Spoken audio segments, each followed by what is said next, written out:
Unique की के बाद अब हम सीखेंगे कि फॉरेन की कैसे बनाते हैं। तीसरा कांस्टेंट हमारा होता है फॉरेन की कांस्टेंट। फॉरेन की कांस्टेंट क्या होता है?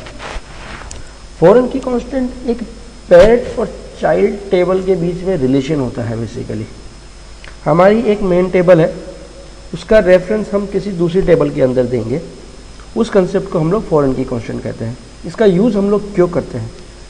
इसका यूज़ हम लोग इसलिए करते हैं ताकि हमारा डेटा ख़राब नहीं हो। मान लीजिए हमारी एक टेबल है टीबी क्लास, उसके अंदर हमने क्लास का डेटा डाल रखा है और एक स्टूडेंट की टेबल हमने बना दी, उसके अंदर हमने स्टूडेंट का डेटा और उसकी क्लास डाली कौन सी है।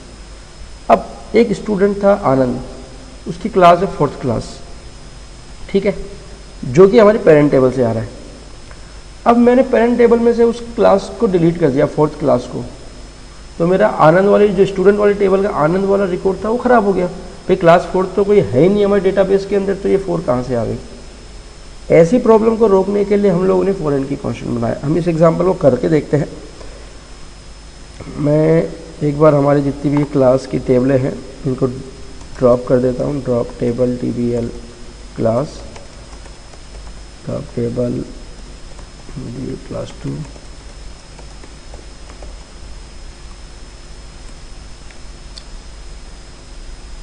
इसके अंदर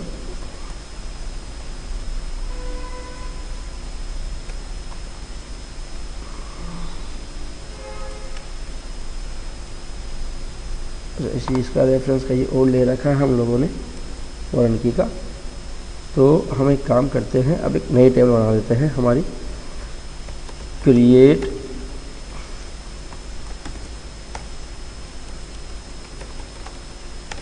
टेबल क्लास, मैंने एक क्लास नाम से टेबल बनाई, ID बिगिन आइडेंटिटी 1,1 प्राइमरी की। फॉरेन की बनाने के लिए एक सबसे ज़रूरी नियम यह है कि जो पेरेंट टेबल है उसके अंदर एक प्राइमरी की कॉलम होना पड़ेगा, क्योंकि इस प्राइमरी की कॉलम को ही हम फॉरेन की का रेफरेंस करेंगे दूसरी टेबल के अंदर। ID बिगिन आइडेंटिटी 1,1 प्राइमरी की सीड वेयर 10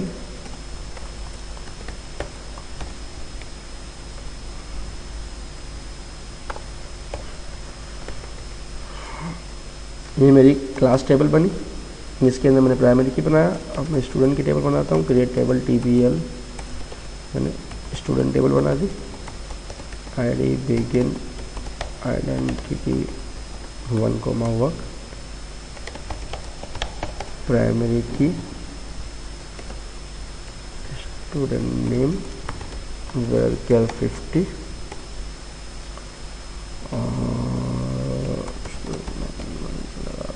चलिए छोड़िए स्टूडेंट नेम और उसके बाद उसकी क्लास। अब ये जो क्लास कॉलम मैं बना रहा हूँ ये बेसिकली इसमें डेटा हम लोग अगर उस टेबल का रेफरेंस ही डालने वाले हैं तो मैंने यहाँ क्लास लिखा, इसका डेटा टाइप वही होना चाहिए जो इसकी पेरेंट टेबल का कॉलम है। तो हम लोग की पेरेंट टेबल है TBL क्लास, हम लोग किसके साथ रेफरेंस कर रहे हैं? ID कॉलम के साथ। तो इसका डेटा टाइप है बिगिन, क्लास बिगिन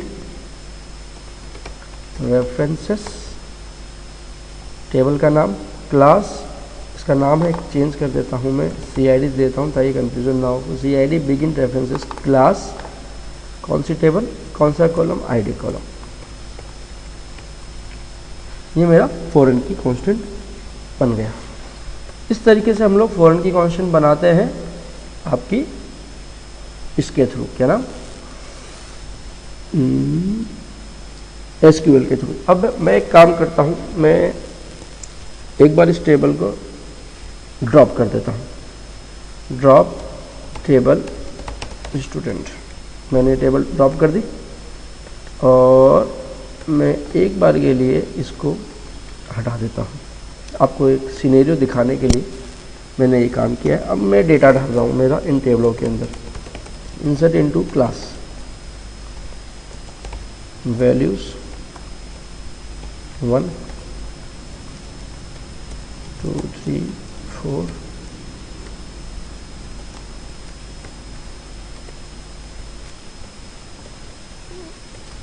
ये डेटा मैंने डाला मेरी क्लास वाली टेबल में, मैं स्टूडेंट वाले में डेटा डालता हूँ। Insert into student values,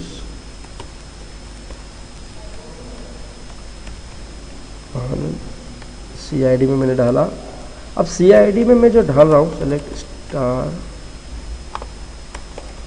from TBL।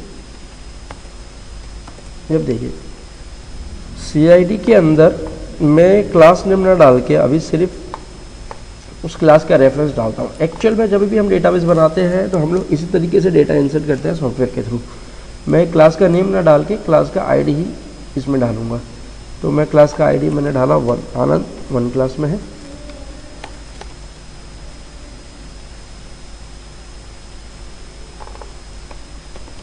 Vijay 2nd class में है और पुखराज 3rd क्लास में है। ये 3 बच्चे हैं जिनको मैंने 3 क्लास के अंदर डाला।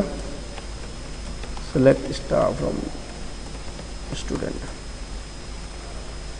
एक बार देखें, ये देखिए आनंद का क्लास ID है 1, विजय का क्लास ID है 2, पुखराज का क्लास ID है 3। अब मैंने डेटा तो डाल दिया, पुखराज का क्लास ID 3 है। मैं एक काम करता हूँ, delete from TBL, delete from class where ID equals to 3। Delete हो गया। अब पुखराज का क्लास ID 3 है, पुखराज क्लास ID 3 तो हमारे यहाँ पे है ही नहीं। जो पुखराज का क्लास ID 3 था वो मेरे पेरेंट टेबल में से तो उड़ गया। तो बेसिकली पुखराज की कौन सी क्लास है ये कोई नहीं बता सकता, क्योंकि पुखराज का डेटा खराब हो गया। अब हमें अनफॉर्चुनेटली पुखराज को भी डिलीट करना पड़ेगा या फिर उसकी क्लास बनानी पड़ेगी, उसको अपडेट करना पड़ेगा। Delete from student where CID equals to 3। तो ये प्रॉब्लम हमारी आ जाती है अगर हम इनके बीच में रिलेशनशिप नहीं बनाते हैं। तो अब मैं वापस से एक काम करता हूँ, मैं उसके अंदर रिलेशनशिप बना रहा हूँ और इस बार मैं फॉरेन की जो बना रहा हूँ GUI के थ्रू बनाता हूँ। ये मैंने रिफ्रेश किया,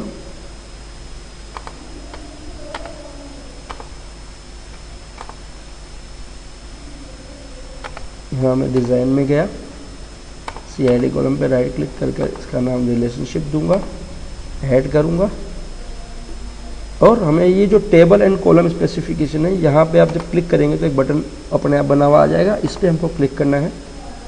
यहाँ पे हमको बतानी है हमारी पेरेंट टेबल कौन सी है। मेरी पेरेंट टेबल क्लास थी, पेरेंट टेबल का कौन सा कॉलम प्राइमरी की है, ID कॉलम था।